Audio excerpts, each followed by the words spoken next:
गुरुर्ब्रह्मा गुरुर्विष्णु गुरुर्देवो महेश्वरः गुरुरेव परं ब्रह्मा तस्मै श्री गुरवे नमः तस्मै श्री गुरवे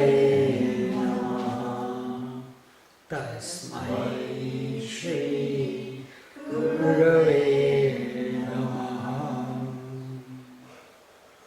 We are on the 12th verse. We are looking at it. Tam durdarsham gudhamanupravishtam guhahitam gahvareshtam puranam adhyatma yogadhigamena devam Matvadhiro harshashokau jahati. The wise sage renounces joy and sorrow by means of meditation on the inner self, recognizes the ancient who is difficult to be seen, is hidden in the cave of the heart, dwells in the abyss, is lodged in the intelligence and seated amidst miserable surroundings indeed. And the question here is, after having experienced the total mind state, what next? And this question will come to everyone who comes to the seat of meditation. And is there anything else to be pursued after the total mind state, or that's it? But so far here it is told that there is something, and that something because of which the total mind is. What is that spark? What is that conscious principle which is observing the total mind state? That I am, and I am aham asmi, that this I am or that I am. And this way coming to that conclusion, and that which I have discovered to be myself, that witness, that conscious principle, it is Puranam. Puranam meaning it is most ancient, meaning it seems that the consciousness enters the body and is born, and then that consciousness leaves the body. So here the example that is taken is you create the pot, and when you create the pot, did you create the space inside the pot? No, it automatically came. And when you break the pot, what happens to the space in the pot? It doesn't travel anywhere to become one with the space. It didn't travel from anywhere to come inside the pot. Same way, the consciousness also. When the body equipment came, body, mind, intellect, the consciousness which was already there, it was, if we say it entered, but it was already there. It manifested. And when the body goes away, the consciousness continues to be what it is. And that which is never born, body is born, body dies. But that which is not born and that can never die, that which is not born has no death. Therefore it is the most ancient. Hard to see Durdarshan. Durdarshan means this reality, this conscious self within, it cannot be seen. Meaning, when they use the word seen, it means it cannot be heard, it cannot be smelt, it cannot be felt, it cannot be tasted. So all the five senses are defunct when it comes to experience objectively this conscious reality that I am essentially. And I gave yesterday, we told yesterday that just like the eyes cannot see themselves, same way the real I, the conscious self within, is even subtler than this I. This physical I can't see the mind. Mind can't see the conscious principle behind it, and therefore it cannot be seen. Then the next comes, it's lodged in the innermost recesses. What does this mean? this self, conscious self, is lodged in the innermost recesses. Whenever we think, we don't look outside and think. Whenever we say, you don't say, I am Louis. You say, always pointing at yourself. So, whenever we have to meditate, we don't look outside and meditate. We meditate within, isn't it? So, what is that within? It is covered in various envelopments. One is the gross body envelopment, vital air envelopment, mind envelopment, intellect envelopment, and inside that is the subtler than the subtlest principle, that is the conscious principle. And the rule is that the subtler a particular thing is, more pervasive it is. So breath is more pervasive than the gross body, mind is more pervasive than the breath, intellect is more pervasive than the mind, and the conscious principle is the most pervasive. Even though we are looking for it inside, but you have to open it the other way. So, lodged in the innermost recesses. First we find it here and then we will discover it outside. Hidden in the cave of the heart. Hidden in the cave of the heart means that it is the cave of the heart is the true intelligence, and that intelligence, you can say it is the intuitive faculty where the head and the heart meet together. Modern scientists look at everything as, if I see it, I believe it, isn't it? But in the spiritual pursuit, seeing is not believing. And therefore the word before came that the eyes cannot see it. Hard to see, durdarshan.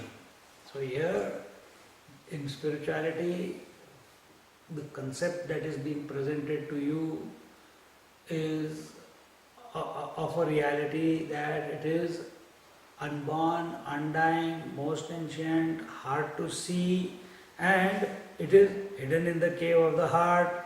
Now where in the cave of the heart? I can't see it. You tell that physical scientist who is always under the microscope, over the microscope looking at everything, that who is seeing? He is the eye seeing. Because of whom the eye is seeing? Because of the mind. I am thinking. Where is the mind? Can you see it? You can't see the mind, and yet you want in the world, the physical scientist, that he will believe only when he sees it. So here that doesn't work. Here we have a faith, we have a belief, and that belief that there is some force, there is some power, there is some principle which is the most intelligent principle, and that is within my bosom. The place to catch it is in the intellect. And that intelligence is there. Matter cannot be intelligent, isn't it? Can body be intelligent? Looking at me as if yes, it is intelligent.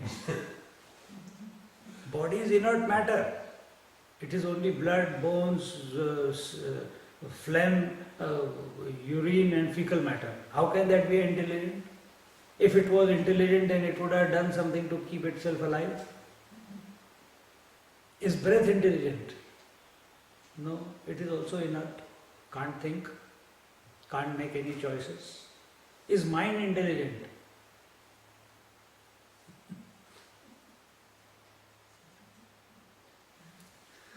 Oh my God. Mind can't. Mind just has, it is a machine which continuously keeps popping out thoughts depending upon whatever it has got in its memory bank or in its subconscious. That's all it does. Having thoughts doesn't mean thinking. It can be worrying also. Having thoughts doesn't mean intelligence. Intellect, having all the concepts, ideas, is that intelligence? No. Intellect is also intellect and mind are mind only, functional difference. So having thoughts is not intelligence. So intellect and mind, can they have thoughts by themselves? No. Can breath breathe by itself? No. Can body function and the senses function by themselves? No. Then because of whom are they functioning? Because of the life principle, isn't it? That life principle is the intelligence within, which is hidden in the cave of the heart. And then it is written that it is seated amidst miserable surroundings. Guvareshtam. We saw this in the Yoga Sutra, Klishta and Aklishta Vrittis. Aklishta Vrittis are those which are not those thoughts which are not conducive to the meditation or realization, and Klishta thoughts are not conducive to meditation, and Aklishta thoughts are conducive to meditation. And we saw that Klishta thoughts of ignorance, I-ness, attachment, hatred, and so on, they are many in number, and they always cover the good thought, isn't it? If you remember when we talked about it. So the good thoughts are always overpowered and covered by the bad thoughts. And you have to dig, and then you will find one good thought there. So same thing is being presented here, that seated amidst the miserable surroundings, in this mind and intellect equipment, that good thought, that intelligent thought, that conscientious thought, that inner voice, that intelligence, which is pure, which is always guiding you, but is unavailable. Why? Because it is surrounded by all the unnecessary chatter. See, like when the wars used to be there, in the Second World War, if you've seen some movies, they will try to catch the radio, the transmitter, they will adjust and try to catch the frequency of the German. And when they catch, and then they will decipher the secret message. There are so many channels. The airmen, the wireless people, their whole job, wire operator's job, was to catch these signals. And they are just sitting there from 0 frequency to 100 or whatever the frequency was. They keep going through it because they don't know from which channel this fellow is transmitting the secret code. So that secret code is within us. We have to keep moving the channels. And what is the channel? You have to sift through the unwanted voice chatter that is in the mind. Don't think that the voice chatter, which is thoughts in your mind, is intelligence. No, it is not. Intelligence is only the inner voice which will always direct you towards the highest good. It may not be pleasant what you hear within. They have already told that, the path of the good and path of the pleasant. But the inner voice, the inner intelligence will always give that guidance which is for your highest good. But it may not be pleasant. So we try to, the moment we hear that, sometimes when it is able to sift through all the unwanted chatter, and we hear, no, how can that be? I think so much, no, let's go this way. The easy path. So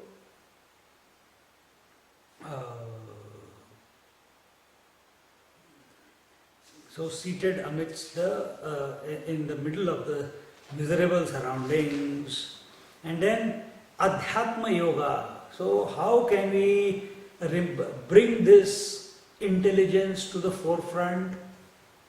How can we bring this intelligence to the forefront? How can we meditate upon it? How can we make it manifest in our life regularly, continuously, all the time? So here, according to Swamiji, the first time the word yoga is used in none of the Upanishads the word yoga has come. This is the first Upanishad where the word yoga comes. And that also it says Adhyatma Yoga. Upanishads which come from the Vedas are more ancient than Patanjali Yoga Sutra. More ancient than that. And if you see from the word meaning of yoga here to the word meaning of yoga in Patanjali Yoga Sutra, and which was about 10,000-12,000 years ago, and from that time the understanding of yoga today, how much deterioration in the meaning of yoga has taken place. So what is this Adhyatma Yoga? Here Adhyatma Yoga, yoga means to unite, to join, and here you through meditation you unite yourself. And how do you do meditation?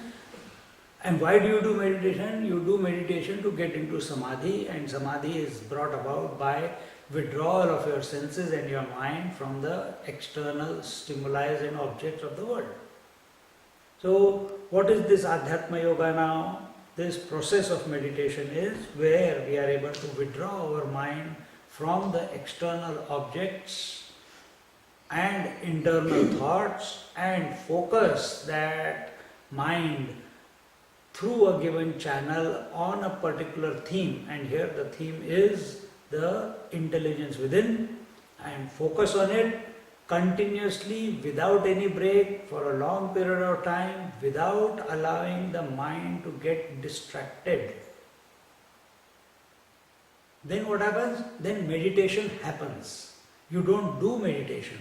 All you have to do is bring about an condition in the mind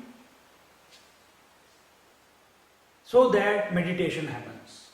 This is a condition, the hall where regularly satsangs take place, meditation takes place, yoga takes place, chanting takes place. So we have come here to sit and do our text. It's a conducive place. You cannot sit and pray and meditate in a discotheque.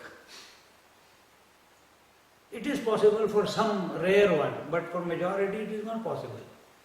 No, why is not God there? God is in discotheque also, I'll go and meditate there. Yes, He is there, no doubt. But there are too many distractions, and that is why we need to withdraw from that type of environment so that the outer environment is conducive for our inner journey. So we go to a temple, or we go to a quiet place, or we come to a place like this. Even at home sometimes when we do the class, the phone rings and they are full on. It disturbs.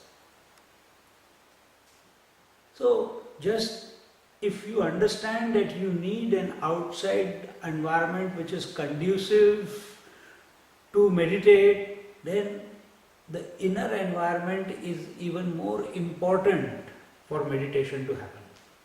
And the inner environment means the mind and intellect, where the mind and intellect are not getting disturbed, not getting distracted, not getting agitated. And when they don't get agitated, then such a mind is then made to go through one channel. That channel could be one point, as we saw in Dharana. So you're choosing one point, one channel, one thought. You don't keep changing. Oh, I want to know the inner voice. I want to know the inner intelligence. No, I want to know the self. But all of them mean the same, isn't it? So why can't I keep changing that? But they are all different thoughts. Mind is getting confused. You choose one.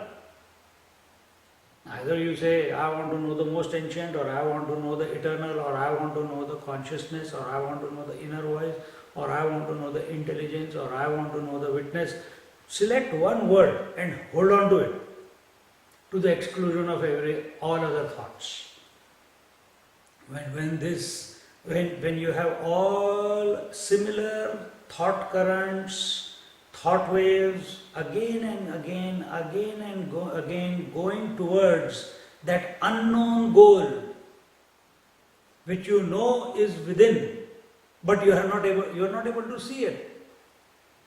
It will start revealing. It will start revealing. A sculptor doesn't know the statue in the stone, but he begins chip, chip, chip, chip, chip, chip, chip, chip, chip, chip, chip, chip, and slowly the image starts revealing itself from the stone, isn't it? Exactly the same way. Realization, meditation is not a doing. The act is only about purification, and when a certain amount of purification is brought about, then alone the self reveals. The inner voice will be able to reveal itself. And for that, the minimum requirement is that you withdraw from the world, you withdraw from the mind. Now, if this has been said so many times, now remember last evening what you were saying, why can't we take this world to be real? Why we have to withdraw from it? This is the reason. If you don't want to, then suffer, who cares?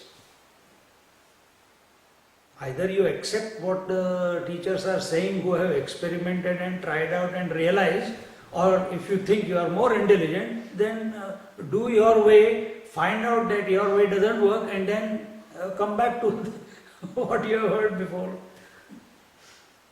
So, smart person is he who doesn't experiment with everything in his life.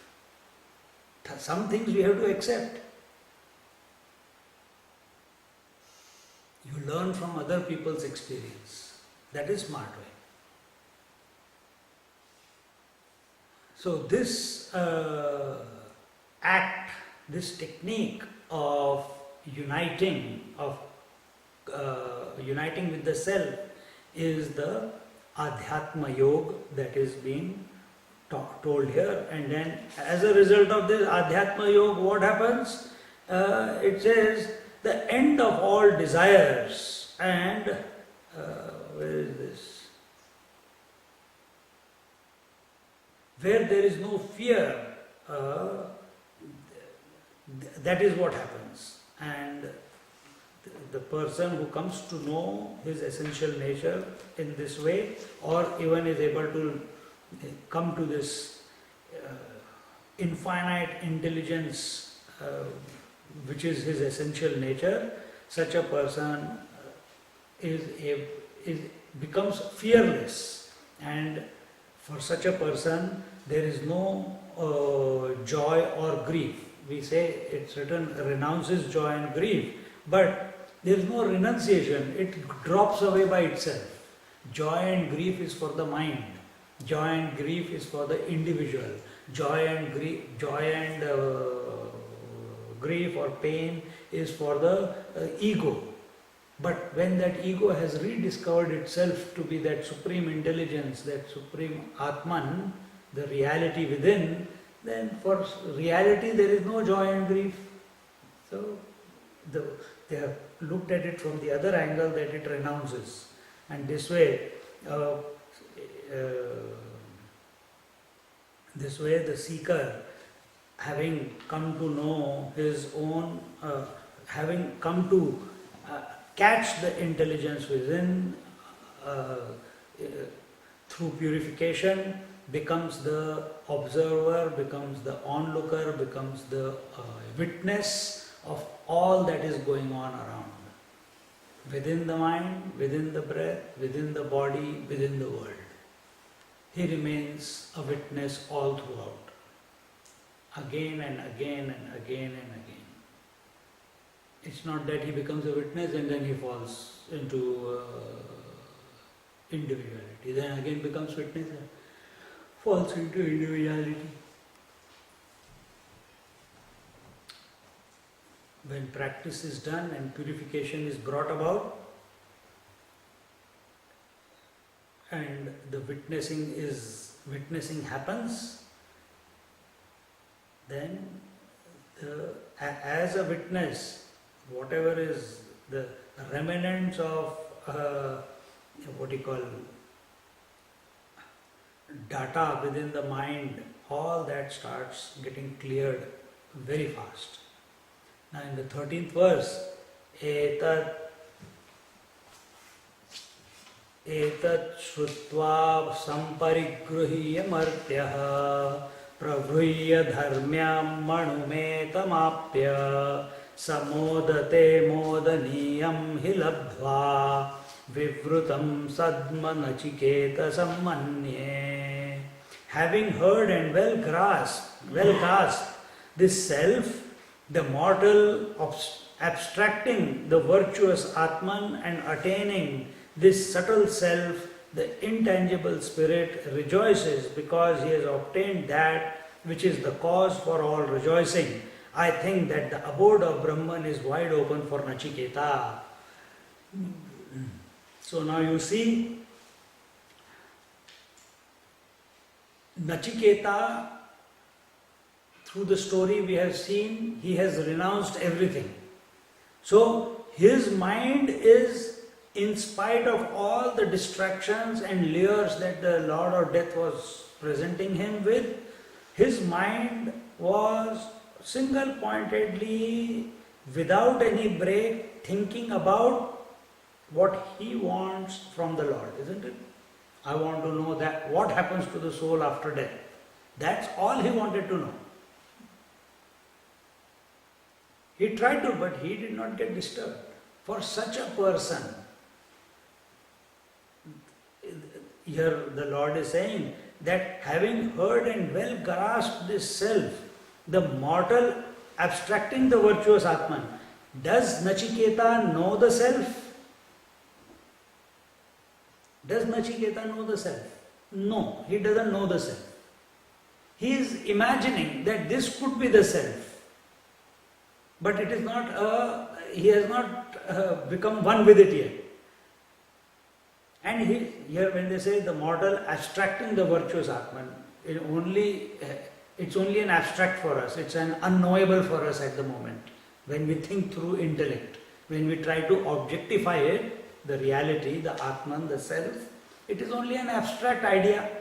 So, and attaining the subtle self rejoices, and when such a person, by the grace of the teacher, comes to know that reality as his own essential nature, for which he doesn't have to go out and search anything. He rediscovers that his own ego is essentially the witness, and that witness is essentially the reality. When he rediscovers this without a doubt, then he starts rejoicing, because the rejoicing is what? Because that, I was searching for something and I didn't know that it was already with me. And the rejoicing is also, first thing is that it's a happiness that it's so close to me and I have discovered it. Second is, in that knowing of the self, the entire creation becomes yours. Everything is you alone. How much joy you get because I have my child and my husband and my clothes and my house and my seat. How much more joy it will be that wherever you look, everything is I only. So much more joy. And he says, and after having made this statement, the Lord of Death is telling Nachiketa, I think you are there. What a blessing from a teacher to a student when he says that I think you are just there. I think that abode of Brahman is wide open for Nachiketa. That means the teacher cannot make the student enter into the self. Teacher cannot make the reality become available to the self. He cannot. He can show him the path. He can clarify his doubts. He can talk about the reality which cannot be talked about, but he can indicate it to the best of his ability if he is following the scriptural language, and if the student has prepared himself well, then that reality can be, we are using the word apprehended, but actually there is no one to gain it. So he says to Nachiketa, Nachiketa, you have denied all the riches of the world. You have denied the total mind also. After having denied the total mind, now don't remain in the void. Don't remain in the emptiness. Now you are ready to apprehend the reality. Now that reality is available to you. Take it. How do you take it? How do you take the reality?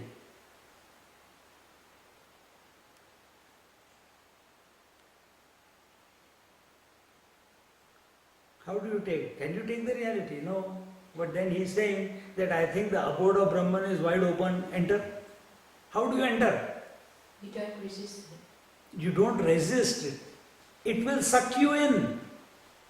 Just like sleep sucks you in. Isn't it every night? What happens? Why is that feeling of pull from inside to get into the bed? And when you are moving toward, when that pull comes from inside, the worldly thoughts become less and less and less and less and less and less, and eventually no thought, till you are thinking I am sleepy, you have not slept. But when that last thought of sleep goes and you fall into sleep, you don't know, isn't it? But you know what it means to be sucked in. It happens. Same way. If we purify the mind consciously, here it is happening unconsciously. The mind is getting unmanifested unconsciously because there is a pull of the sleep. When on the seat of meditation, consciously we purify the mind, make the mind free of thought eruptions. How? By concentration on the reality to the exclusion of all other thoughts. Then what will happen? When a certain amount of purification is brought about, the pull will come. See, if you must have seen Star Wars and all this, whenever those vehicles from space, they come, the moment they come to the hole in that big mothership, they close their engines. They give up their controls. The mothership controls the small UFO, and it guides. The mothership guides that small plane into the hole. Inside the big ship, it's like a big city with runways and this and that and everything, and it will bring it where it is. The pilot is just sitting. He has got nothing to do. Have you seen the movies? Same thing. When you come, bring about a certain, all you have to do is be in the presence of the mother. What is the mother? The self. Then she will take over. You will glide into the self. You will get pulled into the self. You will be absorbed into the self.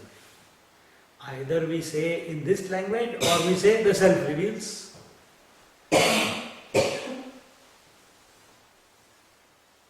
It is a rediscovery of the ego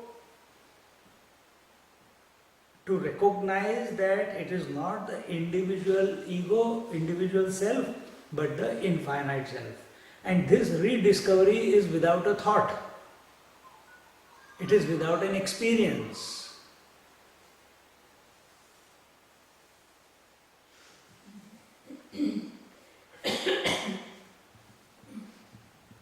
And till it is not known, till then it's only an abstract idea. What this reality is, what this intelligence is, what this self is, it's only an idea. So this way the Lord is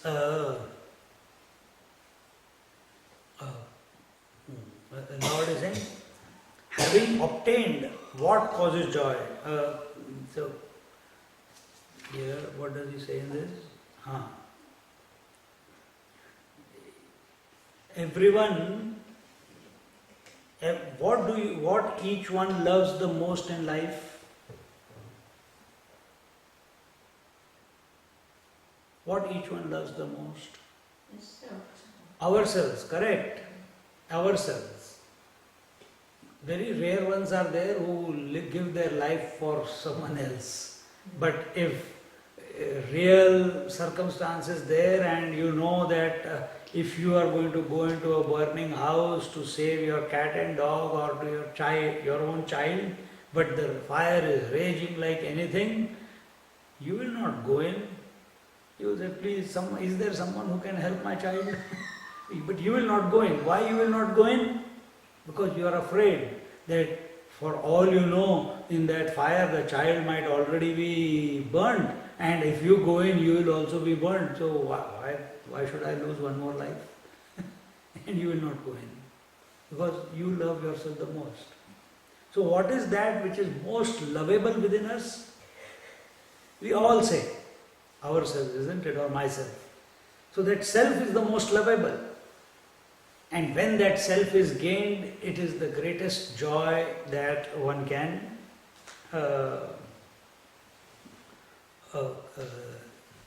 experience. And in this way, there is no measure of joy that can relate the experience of joy when one comes to know himself.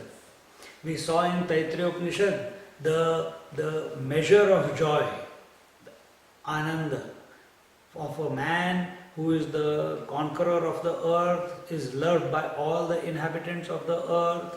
There is no crime, there is no adultery, there is no corruption. What joy he will be having.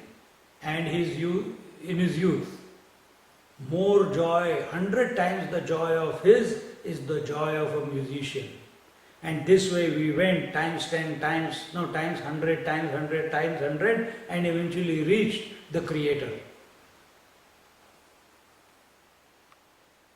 Creator's joy in front of a person who has come to know his own self is minuscule.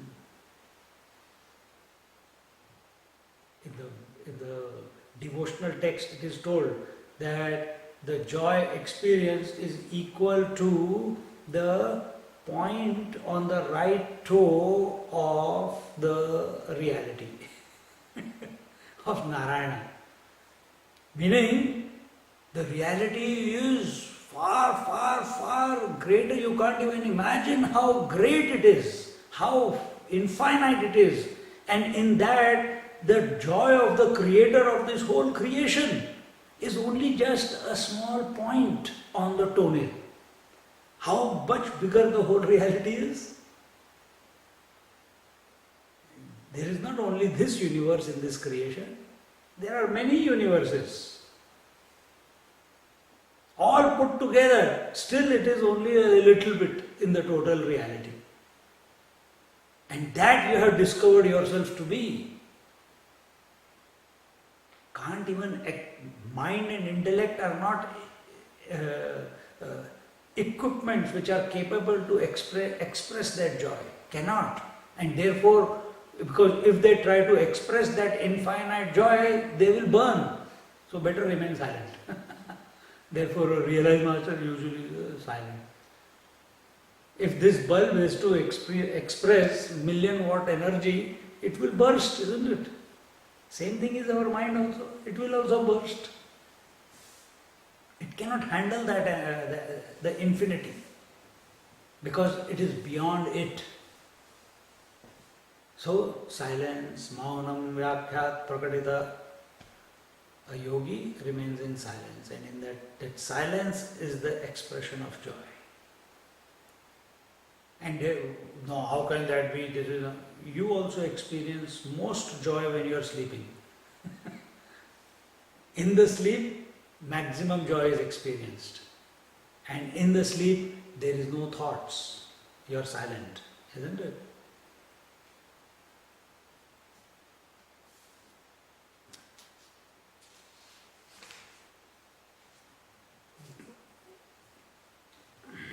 So here it is told that the state of perfection is not a passive state, the state of realization is not an empty state, the state of realization is not a dark state. You know, after you have given up the total mind, there is only darkness. There is nothing. Empty mind is a dark mind. So it is not a passive state, it is not a dark state. Don't stop there like many other meditators. You apprehend the reality. It is a positive state, and that positive state is expressed by samodate, that he enjoys in that reality. He is not crying, he is not lost. So therefore, in the last two verses we saw that in the 12th verse, the beginning of spiritual instructions was given, and also told that reality so deeply hidden can be experienced through Adhyatma Yoga, meditation on in the inner self. Now in the 14th verse, Anyatra dharmad, anyatra dharmad, anyatra smat kruta krutat, anyatra bhutat cha bhavyat cha, yattat pashyasi tadvada. Nachiketa said, that which thou seest as other than virtue and vice, as right and unright, as other than cause and effect, as other than past and future, tell me that. He is still not satisfied. Oh, you giving me all with different words, and that I am available to it. But he has studied the scriptures.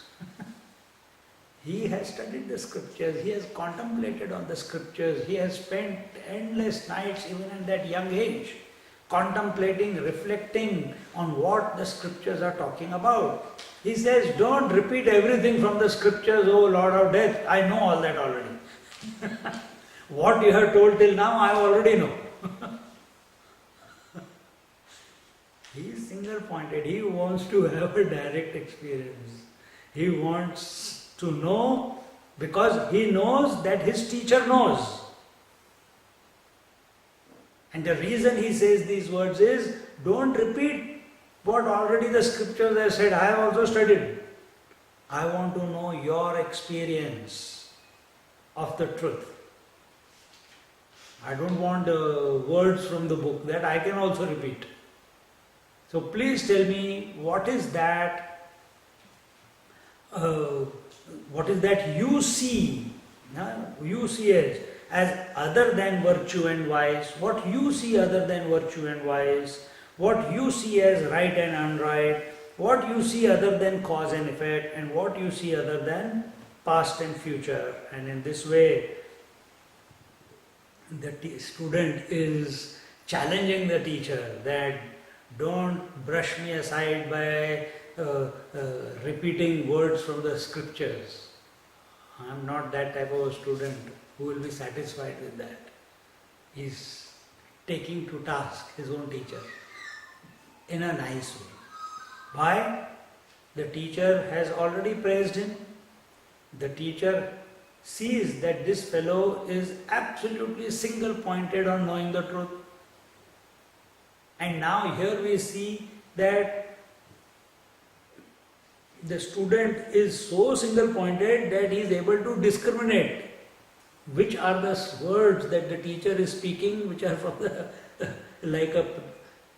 which he has also studied, he is repeating, but not telling his own experience. So he has to formulate the question in such a way so that teacher brings out his own experience. So here Nachiketa is single-pointedly seeking that one idea, that one problem, what happens to soul after death. He wants to know that and nothing else. He is not interested that he will rejoice, that there will be no sorrow, that there will be no pain, that it is an abstract reality. Enough, please tell me your experience. So here Nachiketa has asked three questions. What is that which is beyond virtue and vice? So the virtue and vice in one way represent all the pairs of opposites that appear in our life. And vice can express as long as virtue is there, and virtue can express as long as vice is there, isn't it? Right can be something can be called right only because wrong is there. Wrong can be called only because right is there. Light can be called light only because darkness is there, and vice versa, and so on. Good versus bad, dark versus light, up versus down. What? All the opposites are complementary to each other. They exist because of each other. Tell me that which is independent of all the duality. This is what he's asking. What is your experience? What do you see as that which is independent of all the pairs of opposites? This is his question here. And What verse? pardon me? What verse are we on? Which? 14. So the teacher is so he's asking, please tell me that. For example, the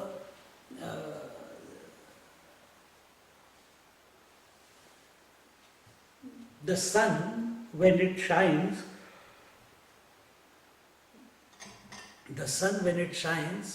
it does not discriminate.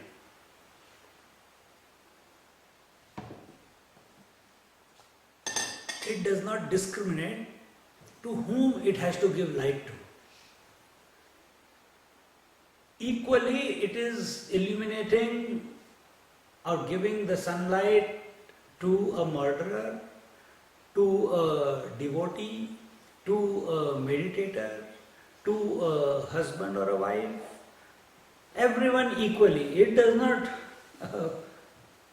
It is not thinking, no, this fellow is a murderer, I will not give it to him. No likes or dislikes. Equally giving to everything.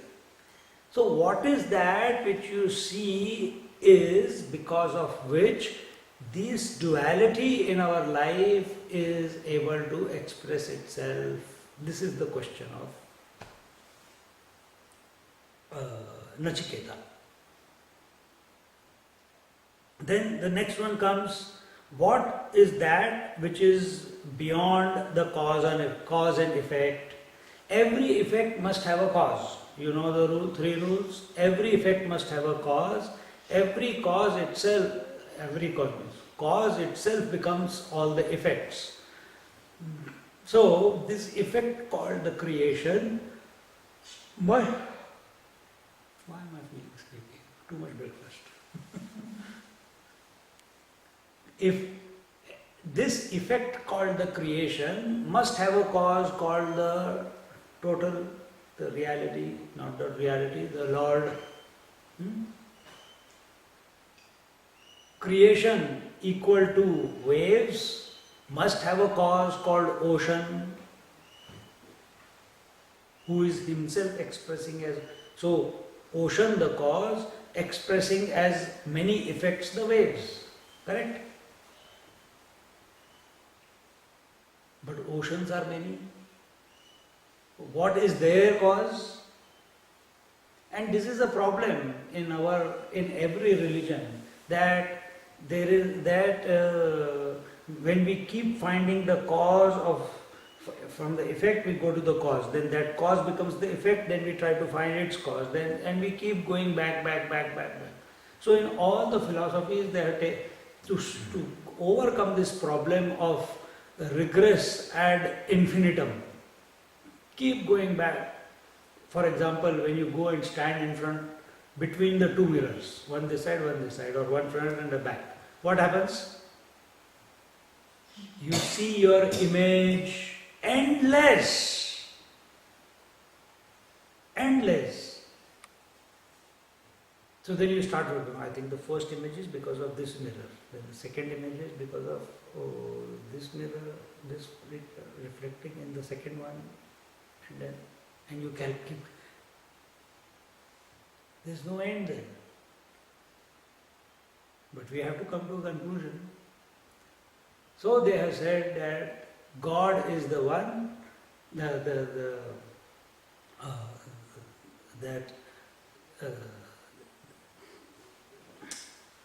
the cause of the reality or the cause of the divine is, there is no cause, it is self-revealed and Swayambhu. And that again idea is presented in material form when we say the 12 Shivalingas, Jyotirlingas in India, they are Swayambhu, self-manifested. There are many, many statues in India which are self-manifested. They have dug the ground and they found the statue. Sometimes a statue is washed ashore from the ocean. Sometimes when they catch the fish, they find a statue of the Lord, like the Puri, the Puri temple, the three, Krishna, his brother Balram and Subhadra. They were found in the sea and then the temple was created. And this way all these, and why is being said that way, that it is self-manifested, self-revealed? Because that's what the reality is. It is self-revealed and it has got no cause. So, the question of Nachiketa is that the God may be self-revealed. God cannot be created. God is self-revealed. But what is that which is beyond God principle? What is that? What is that which is beyond the total mind? God is present at total mind is God. What is beyond that? That is what I want to know. There is no cause for total mind. It just happens. And therefore, yesterday I was telling you, the language of a devotee and the language of the Vedanti is very, very similar.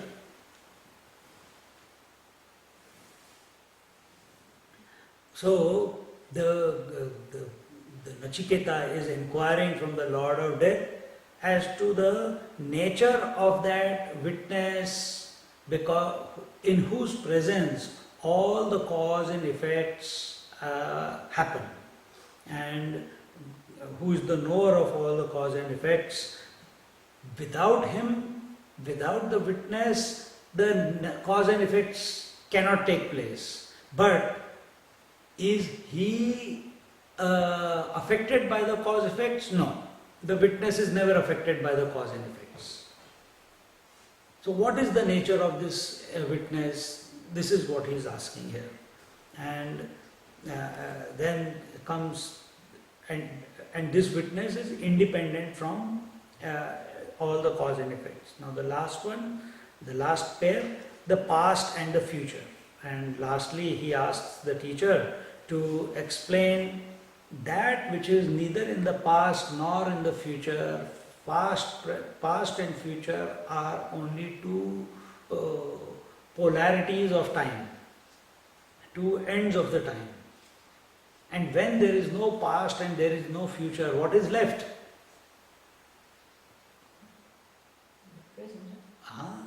And that present also we say present only because there is past and future. But yes, only you are in the now then.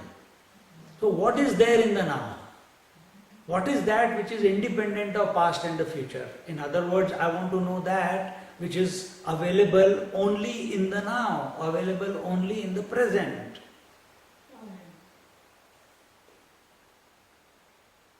So what is that?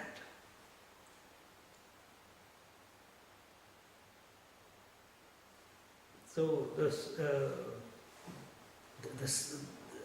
this self, which is not a concept of the past, which cannot be found in the future, which cannot be remembered from the past, but can be only apprehended, can be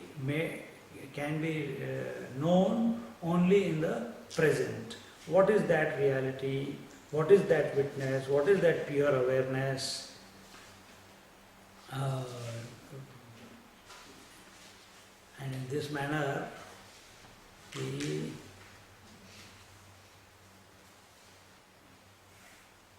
and when that student is able to catch that in the moment of catch that present moment, he becomes, goes into samadhi, and in the samadhi, to such a person, the self reveals. So here, Nachiketa is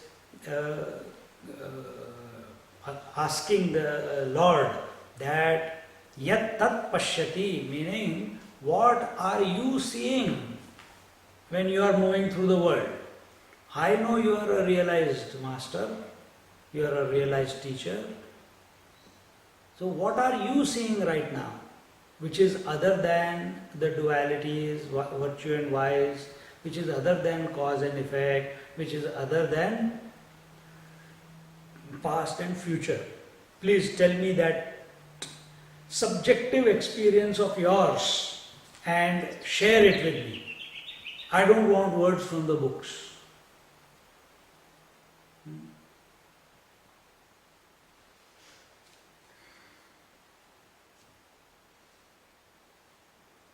सर्वे वेदा यत् पदमामनन्ति तपांसि सर्वाणि च यद्वदन्ति यदिच्छन्तो ब्रह्मचर्यं चरन्ति तत्ते पदं संग्रहेण ब्रवीम्योमित्येतत्.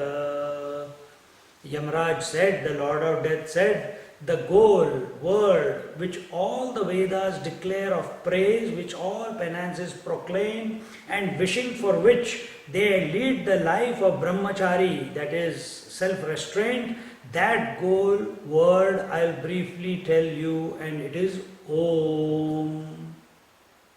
So here begin the instruction. Till now, no instruction was given. Now the Lord is, when He says, give me your subjective experience of that witnessing consciousness, that reality without whom nothing can express, and yet it is independent of everything, the Lord is now indicating how you can catch it. Now see our exercise meditation. What are we doing in meditation? Today what we did? Chanting of Om in the mind. Om is that symbol. We have talked about it before. Om is that symbol, that syllable, not symbol, syllable, which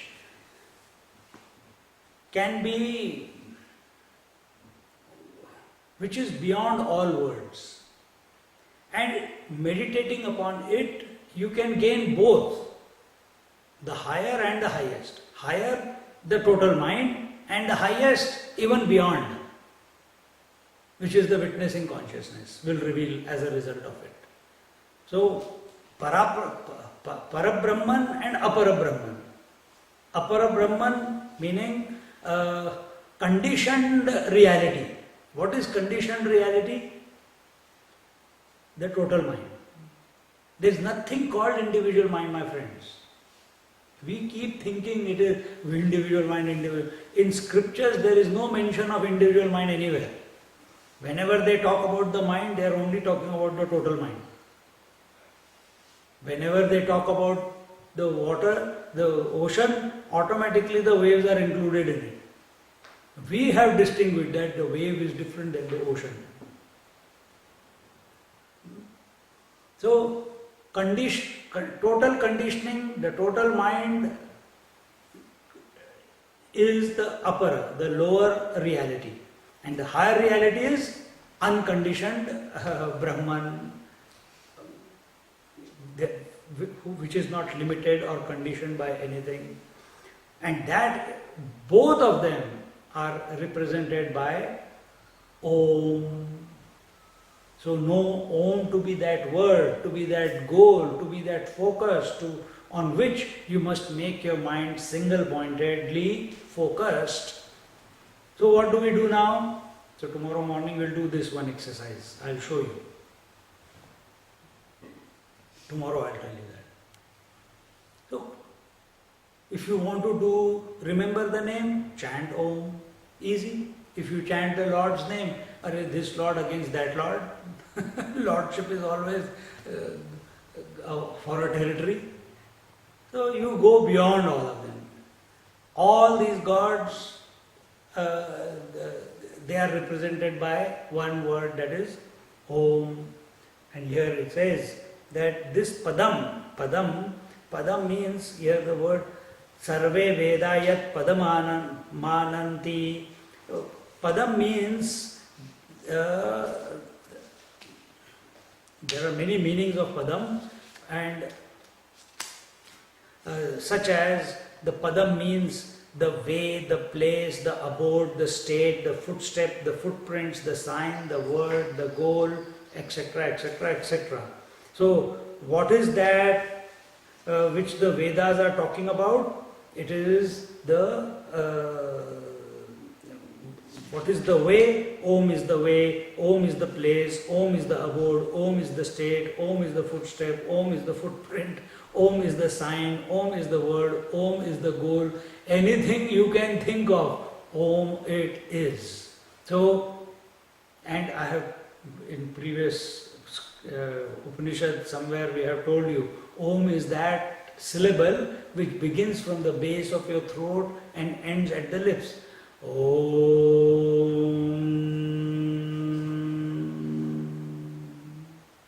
All the alphabets of every language either begin from here or begin from here or begin from the cerebral, the palate, or are from the lips. But there is no other alphabet or there is no alphabet in any language which begins from here and ends here. For example, A begins from here, B begins from here, C begins from the teeth, D begins from the palate, E somewhere in between, nothing from this point. F again the teeth with the lips, Z again the teeth. Ka kha ga ga nga cha cha ja jhana ta tha da dhana ta tha da dhana pa pha ba ba. You take any word from any language. There is no word which begins from here and traverses the entire voice box and reaches the lips and ends there. There is one syllable, and it is not a word, it is a syllable. And it is Om, and it is not A-U-M. It is not A-U-M. It is Om. You should not chant Aum, then you will sound like a wolf. No Aum. A lot of your Sai Baba groups, they do Aum. It is wrong. It is not three separate alphabets. It is one. Om.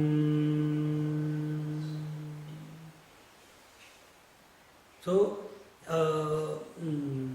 all the Vedas, see, now this is our 7th Upanishad, isn't it?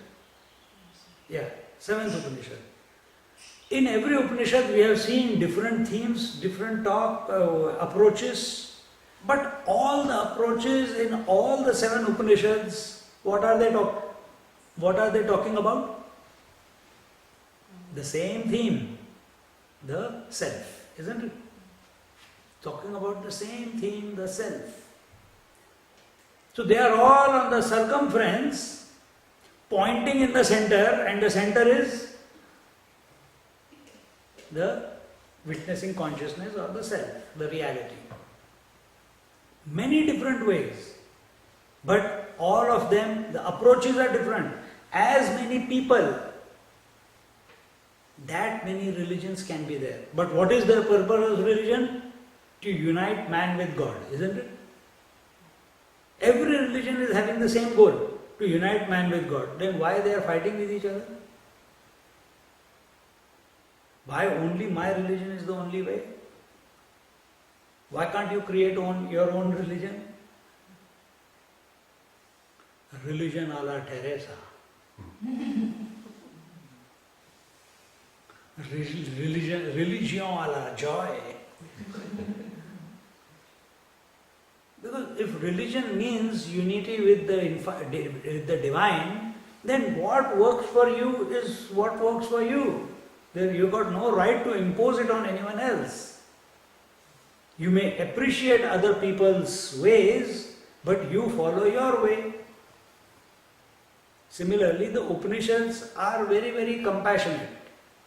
The Vedas are very compassionate. From different ways, different techniques, different ideas, different beginnings, different approaches are taken to satisfy the various varieties of mind, intellectual itchings. But always the same goal is indicated. How can there be different goals? How can there be different realities? The reality has to be the same. And what is that? That reality is indicated by Om.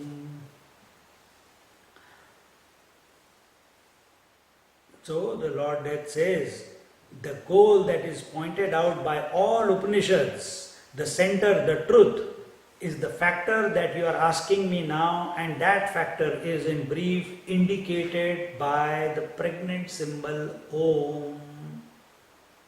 This is my subjective experience. Now he is telling his subjective experience. All tapascharya, all austerities in the of the various here it says tapasa tapansi sarvani chayad vadanti, which all penances proclaim. What is the result of all penances? Penances means austerities. Austerities means what?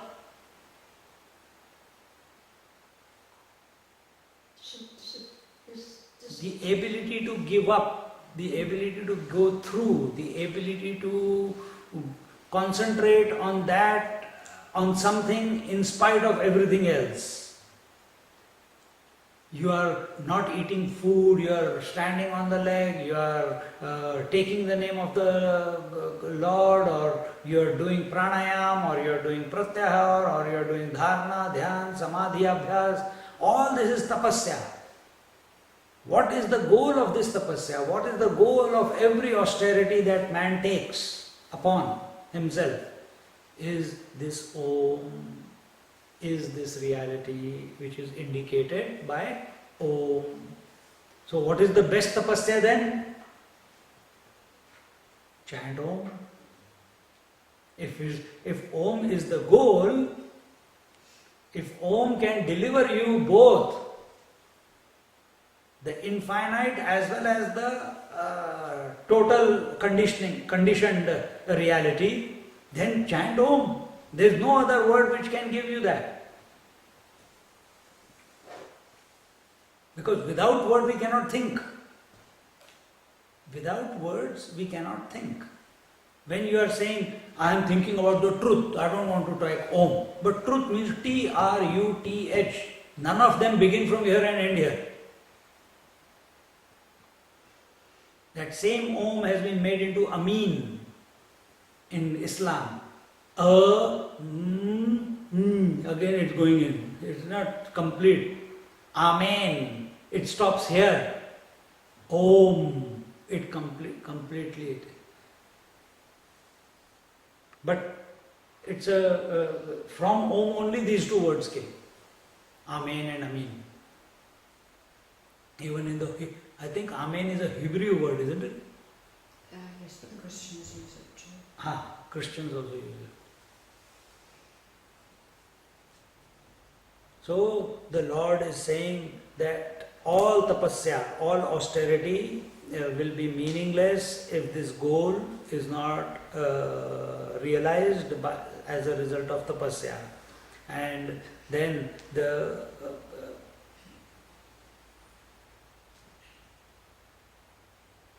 we cannot say that Om defines the truth. Can we say that? Can the truth be defined? No, it just is. It just is.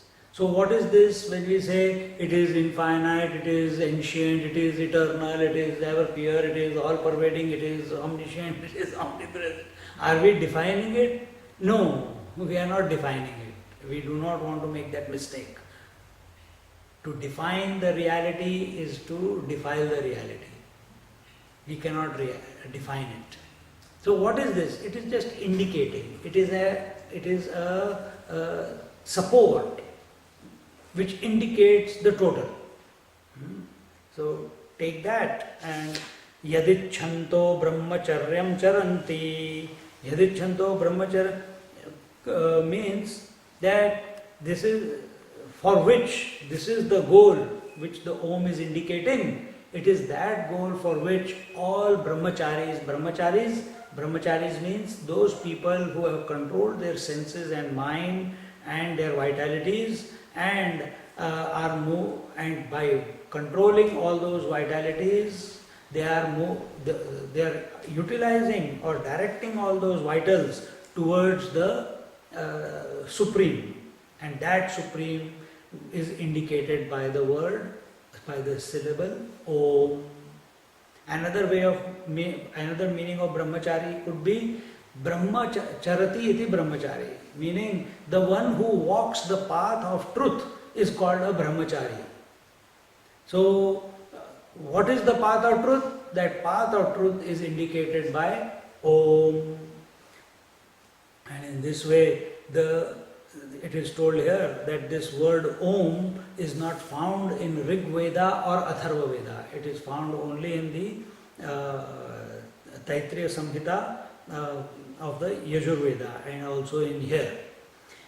Continuing, Etadhyevaksharam Brahma, Etadhyevaksharam Param, Etadhyevaksharam Nyatva, Yo Yadicchati Tasya Tata. The word is verily Brahman alone. This word is also the highest.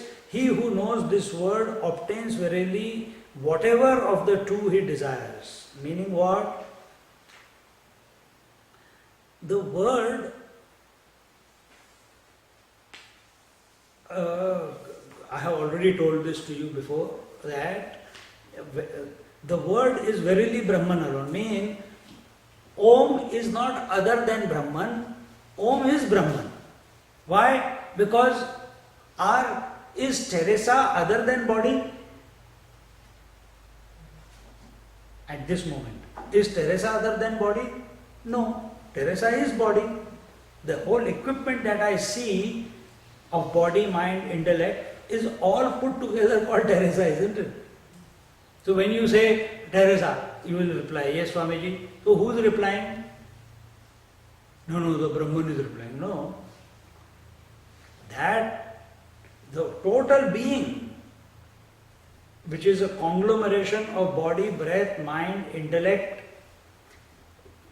infused with consciousness, that being is responding, isn't it?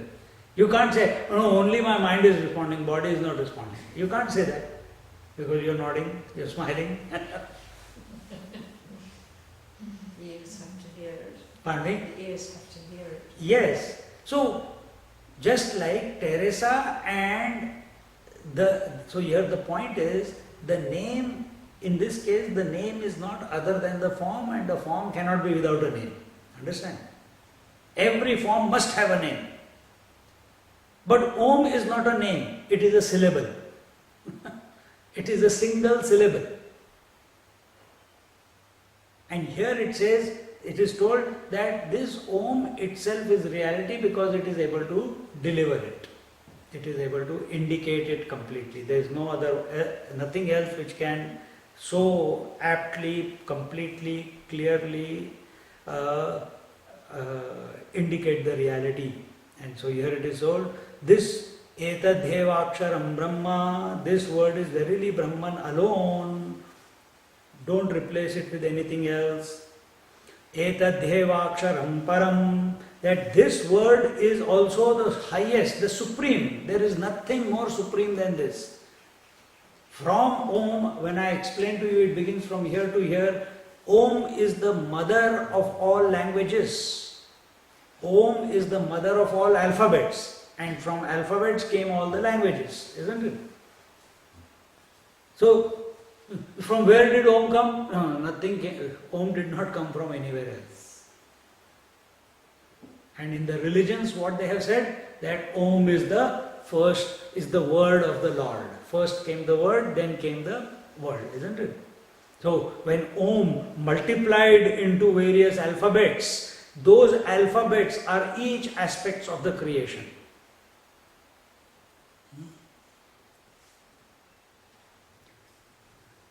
So, then the third, Edadhyevaksharam nyatva, he who knows this word, yod yadicchati tasya tata, he who knows this word completely, entirely, such a person is able to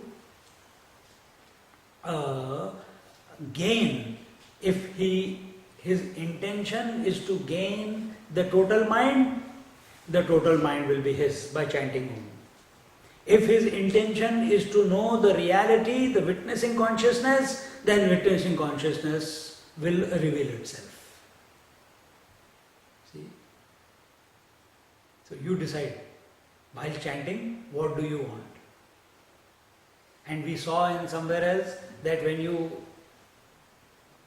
we should not, but still it is told in Mandukya Upanishad that Om, when it is divided into three parts, A, U and Ma, if you concentrate on A aspect of the beginning aspect of the syllable Om, if it is broken into three, then the entire waking world you become the Lord of.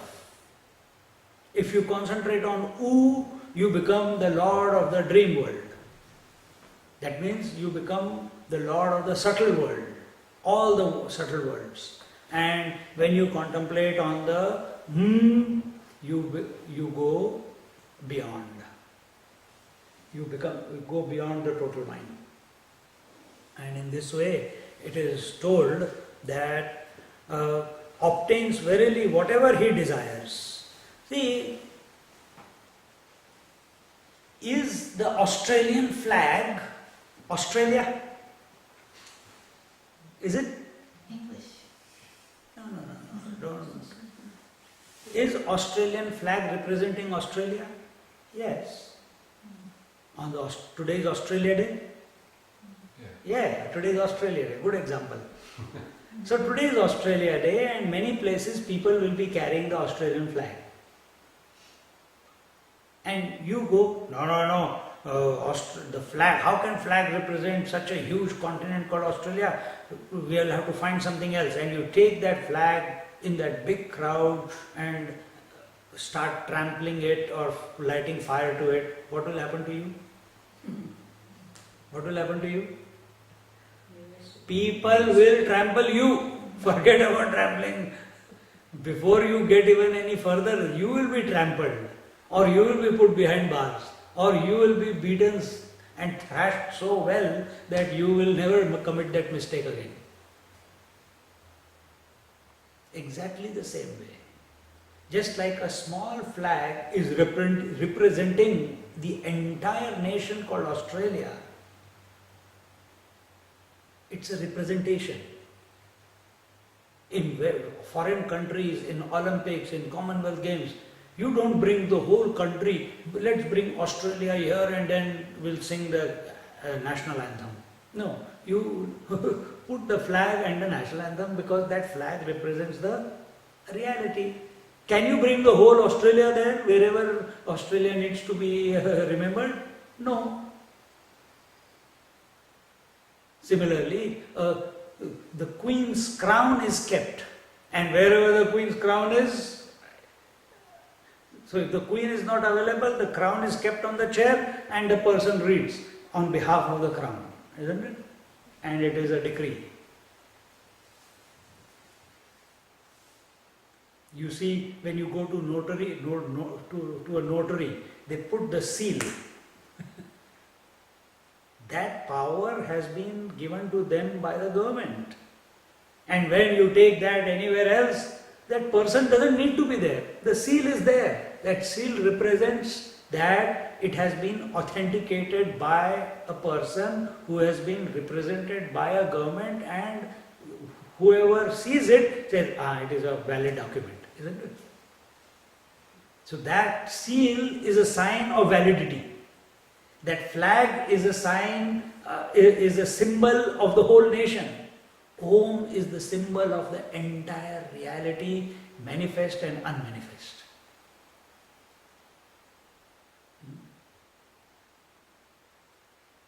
So, and he who contemplates on that, he attains whatever he desires. So what?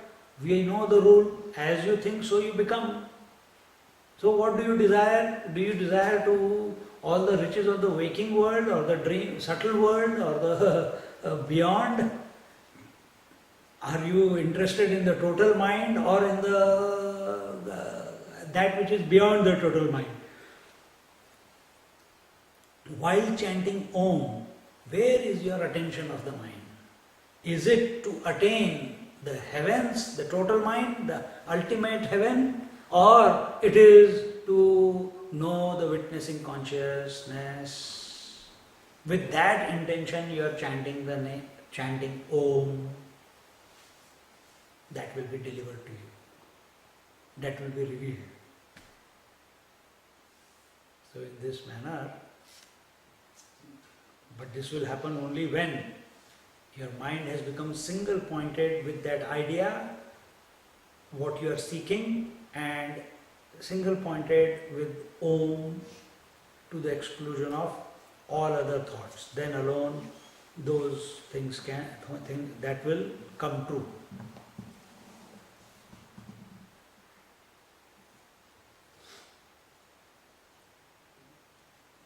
And this rule can be applied in our daily life also, that because we are not able to focus our mind on anything continuously for a considerable period of time, we are not able to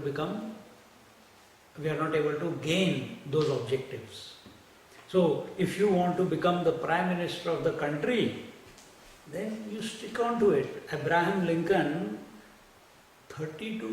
12 times, 20 times, he was thrown out, he was not elected.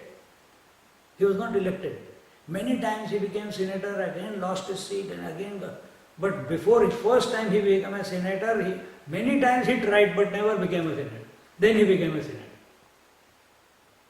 Then he lost. For 14 years he was trying. And then the last time when he tried, straight president of America. Thomas Edison tried,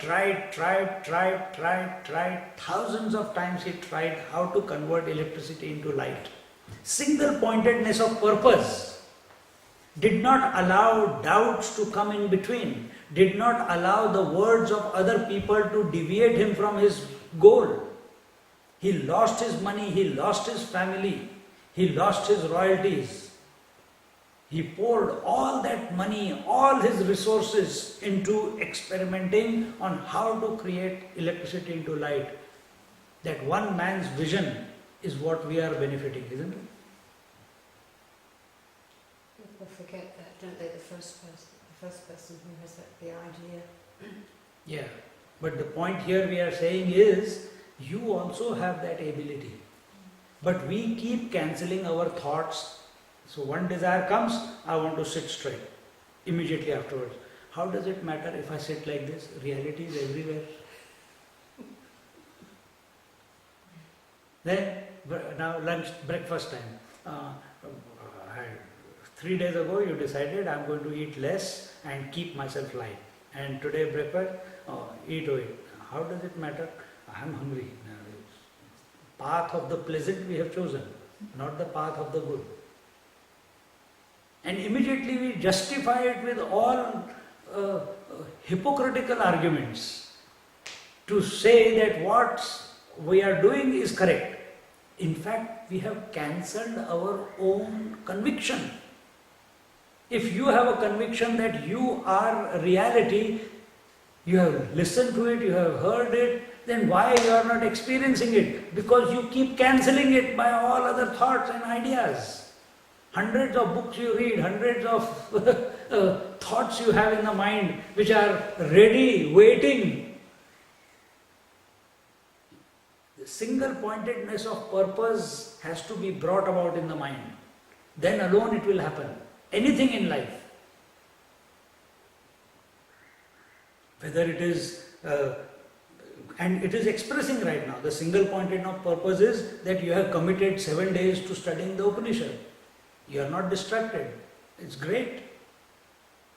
You all know, a mother knows the single pointedness of purpose of nurturing the child, isn't it? The father knows that if I don't go to work, how will the family go? He goes every day, slog. Doesn't like it, but he goes. So do you meditate when you don't like? No. Then that is the first casualty. Or meditation. Rest, everything must go on. Mother sacrifices her sleep, sacrifices her food, sacrifices everything for that sake of the child, that baby. You ask after that baby grows up, "Arey, you used to do this, why don't you do it anymore?" But she knows. She knows what single pointedness of purpose is. You have all done it. Then where is that single pointedness of purpose gone when it comes to knowing yourself? Why can't you put that effort to the exclusion of everything else? That nothing in this world will distract me when it comes to my thinking. So I am going to think about the Om, I will contemplate on the Om, I will meditate on the Om, I will remember Om and nothing else. Nothing will disturb me. 3 times a day for 1 hour. You see within 3 months what happens. 3 months. But no. Immediately the call comes, immediately the world tests by sending distractions, and we are the first one to succumb. Here it is told that when they say that if you concentrate on Om, you can attain the total mind or the beyond. If you focus on it, in other words, they are saying, "Oh man, you can achieve anything in this world by focusing your mind." So learn what is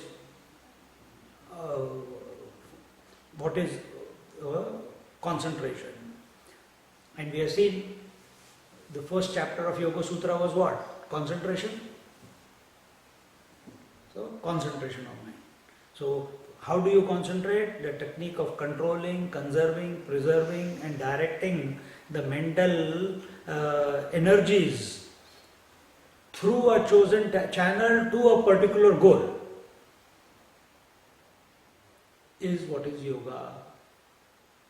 So you can apply that yoga to become successful. If you want that you should not look for jobs, the jobs should come to me. Create that mindset. The power is here, not the power is there. You are the creator of your creation.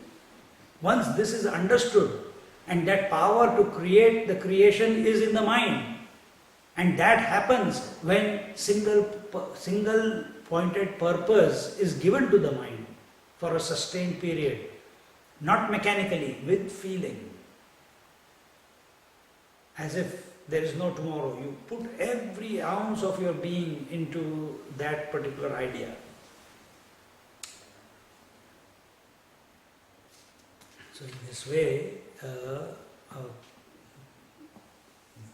way, what we are today is a result of all the decisions, all the convictions that we had yesterday, isn't it?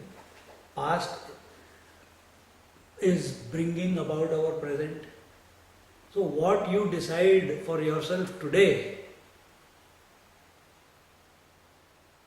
do you decide because you look around I don't want to go into the nursing home in my old age. Huh? Is that the thought that goes in your mind? I want to die, crack, one moment I am awake and the next moment I die. Is that the thought that you are having? No, I think in nursing home people will be around, it will be nice. No, but nursing home, people are always miserable there. There is never happiness. It's better I die. I can't imagine being a burden to anyone. I'll just, one moment I am there, next moment I am not there. And you are flitting between these two thoughts. No, maybe my children will take care of me. But I don't know how will they not? Will their wives, will their husbands take care of me? No guarantee. And the mind is flitting between all of them.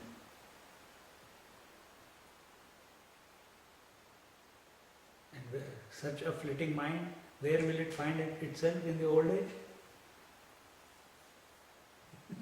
Somewhere. Decide where you want to be. No, I'll be surrounded by all loving relations and I'll be healthy and I'll be contemplating on the truth, and before this death comes, I'll be ready, waiting, inviting for it to come. Make conviction. It's question of as you think, so you become. If that is the thought that you put in your mind and incessantly, single-pointedly, continuously think about it again and again and again and again, that this is how my end will be, it will be. Because mind does not know the difference between real and imaginary. It's what you program it with. And that programming doesn't happen when you superficially think. You have to deeply contemplate.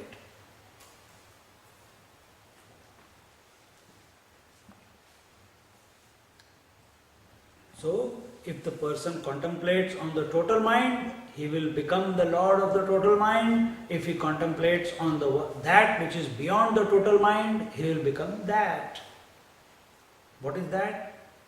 That witnessing consciousness, that pure consciousness, and that is possible through meditating on Om. Either you meditate on Om by chanting, whether you meditate on Om by looking at Om written in this manner in your mind, both ways is okay. So with this, having told this to Nachiketa, he said, what did he say in the last verse? That Nachiketa, the abode is open, is available to you. Walk. But Nachiketa doesn't know how to walk in. He's still nonplussed. He wants help. That's why he's asking the question. He understands, but something is blocking him. What is blocking him? Objectification of reality. So to help him through that, the Lord is giving his subjective experience that this reality, this witness is known by Om. Etadalambanam shreshtham, etadalambanam param, etadalambanam nyatva brahmaloke mahiyate. Most glorious is this support. This is the supreme most support. He who has realized, known this support, comes to be adored, worshipped in the world of Brahmaji, the creator. That means the total mind. So, here it is, the greatness of this Om is being told, because until unless we don't hear the greatness of something, we don't appreciate it. Isn't it? You didn't get married to your husband or your wives just because you saw some quality in them and therefore you got married to them. You don't buy clothes just because, oh, it is nice and soft, or it is very cuddly, or it is very silky, and then that cloth you go and buy, isn't it? Acha, I want a shirt, we can take it. Do you do that? No. You first find out what brand, is it nicely stitched or not? Huh? So until unless we do not know the greatness of something, we will not appreciate it. And that is why the first chapter was introduction. first lecture, it was all about the greatness of the Upanishad. Why you are seeking the truth? Because you know truth is the greatest. That's why you are seeking it. That's why you are reading about it. That's why you are pursuing it. So same way here, we will not chant Om until unless we will not know the greatness of it. So here the Lord is saying that Om is the most glorious support.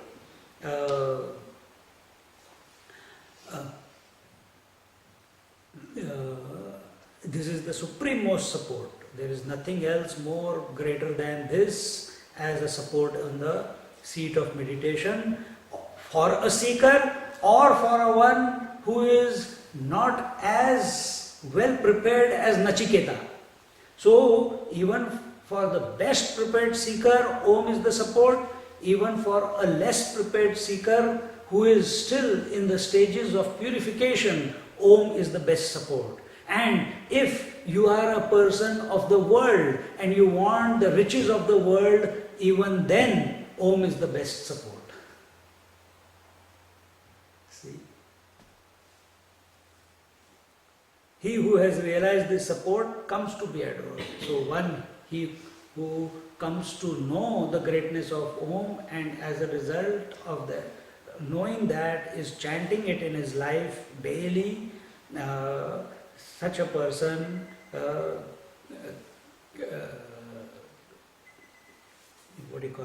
comes to be adored, comes to be respected in the total mind. And with this, the Lord of Death has said that the eternal absolute is symbolized by the word Om. And now what happens, we will see in the next class. It's a very famous verse. Na jayate mriyate va vipaschita nayam kutaschinna babhuva kaschita ajo nitya shashvato yam purano na hanyate hanyamane sharire. We'll look at it in the next class. Om Purnamada Purnamidam Purnat Purnamudachyate Purnasya Purnamadaya Purnamevavashishyate. Om Shanti Shanti Shanti. Hari Om Shri Gurubhyo Namaha. Hari Om.